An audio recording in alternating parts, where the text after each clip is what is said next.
Hello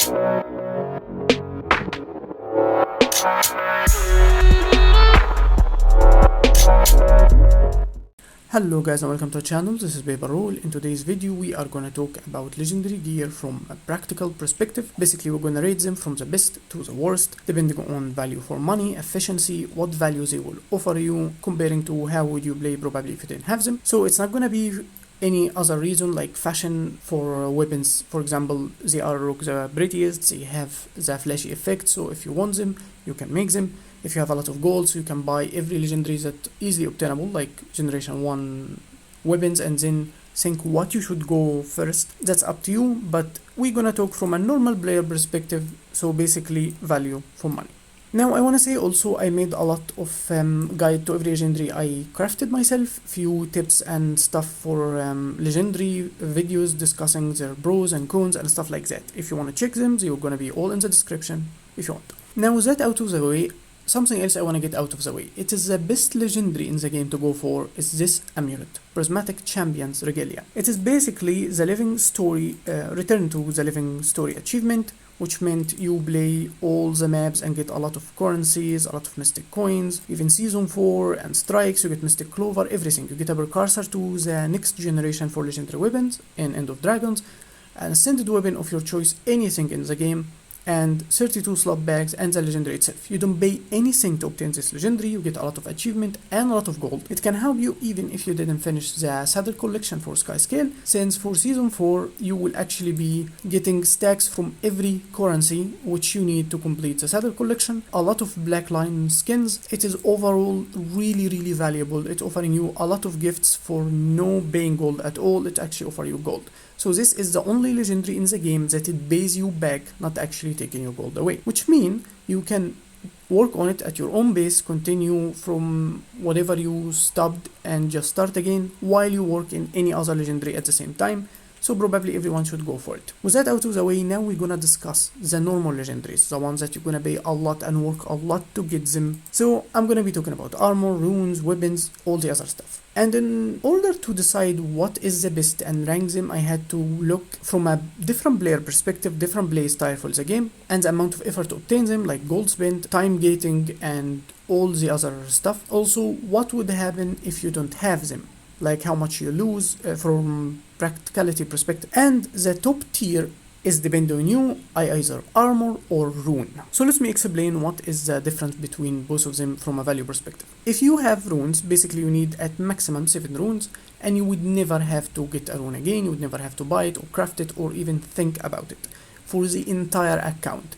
I don't care if you have 9 professions and 40 characters, everyone gonna use them all the time, no problem. And you can put them in ascended, legendary, exotic, rare gear, it doesn't matter. They can be put into any gear that you're actually wearing. So comparing to actually not having them, you would have to get runes depending on your build, and some runes can actually be limited since you're gonna be get them from dungeons. For example, if you want to rune something like the monk, that means you'd have to blaze a dungeon or play a reward track or something like that. Some runes have to be crafted, some runes have to be bought from War Sword or Heart of Thrones. It depends on your option, and you're gonna be needing multiple sets of them. So Tormenting Rune, for example, cost about 60 or 70 gold, and you can use it for Condition Renegade, for Scourge, for Harbinger, for Condition Mirage.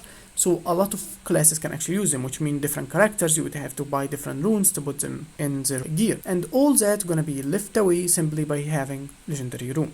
And also to make legendary runes, the only time gate you have is this currency, provisional token, that you need to buy them, and you need 50 of them to buy Gift of Craftsmanship. If you spend a lot of gold, or if you're patient, depending on how you wanna go about this, you can get the entire set in about a month or less, or you can get your like 2 months or 3 months, depending how much you wanna be cheap about it and not spending enough gold. It doesn't need you to play a specific kind of game type.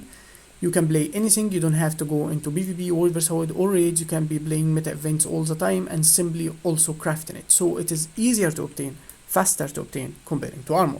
And it offers you a lot of customization. Even if you think of a specific rune and you don't know or not sure how it's gonna work with your build, you can simply put it, and if it doesn't work, simply remove it again. So it will never limit your option, and will help you create all your build and think about what you want about them through the easiest method to obtain a legendary probably. Now on the other hand, if you want to go for armor first, it will offer the same functionality but for gear, and it doesn't offer all of it. So rune is a part of how you craft your build that have nothing to go along with it. You basically have runes and done, but armor go along with trinkets, with weapon as stats.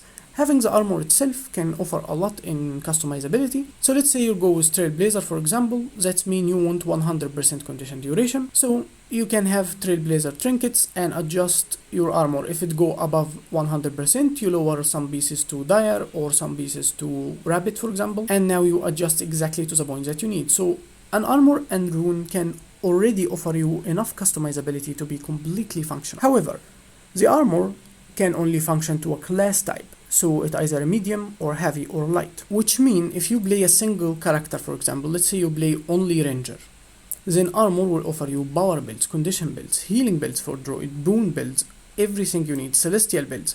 But runes, you only gonna need them for this character, you only gonna need one stack, and some runes will never function for you, so your options are a bit limited. Anyway, so runes start losing their value. Rune can really shine if you play multiple characters, multiple classes. Some people not only have enough for the professions, they have a race of every profession. Some people go really deep on this. So runes can be really valuable for that. But if you playing barely medium or even a single character, then armor obviously will be way more valuable. And there is also the argument for infusion the armor, since you're gonna put them and use them through every equipment template, but there is no legendary infusion, which means you're gonna have to buy multiple sets of them for different characters. So the entire argument for infusion doesn't really work.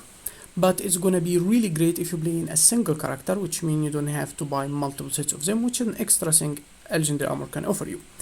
However, if you are not stuck with at least one type, that means the rune can become way better in customization, especially comparing how expensive an armor can be. This is a raid armor practically if you're crafting just as an average measurement 18 pieces, which means 3 armors, you're gonna be paying an insane amount of gold for part of the customization, comparing to runes, for example, while you're only gonna pay like half of that number.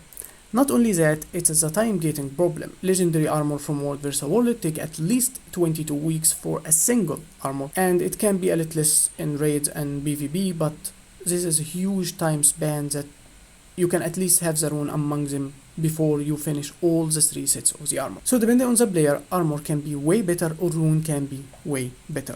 However, both of them function really good with each other, and they can be enough legendary for most players that they will never have to think of other legendary again, and simply craft enough builds and customize their builds completely fine with them alone. So from that, we're gonna go for less valuable options. Now let's talk about the 2 other things go together, weapons and sigils. So legendary weapon, in my opinion, have some of the least valuable functionalities that you can get from legendary.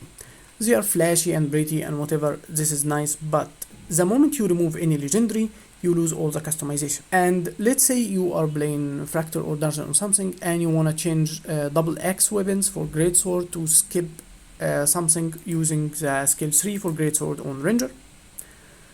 So the moment you do that, this Greatsword is not customizable. It doesn't have stat on it, it doesn't have sigil, it doesn't have infusions, it doesn't look the same way before you remove it, and once you put the axes you need to customizable again, so it doesn't work to do that. You have to be stuck with the weapon. You never have to remove the armor, so this problem is incredibly less with the armor, but it happens simply a lot for some people in the weapon. That's why a lot of players actually keep ascended weapons even to this moment, not always using legendary. So they might still offer you the skin, but the functionality of them is not always as optimal as you might assume. And the same thing goes with the sigils. So if you even remove an ascended weapon now, if you have a legendary sigil, the legendary sigil will be removed. That means even an ascended weapon will still need customization. So that's why some people that do not go for legendary sigil or legendary weapon, simply because of this functionality. It's easier to make ascended stuff, at least if they know they will be removing weapons for their character. And the stable characters that doesn't remove weapons or have the same build all the time, functioning perfectly as it is, then this one will be using their legendary weapon and the other will be using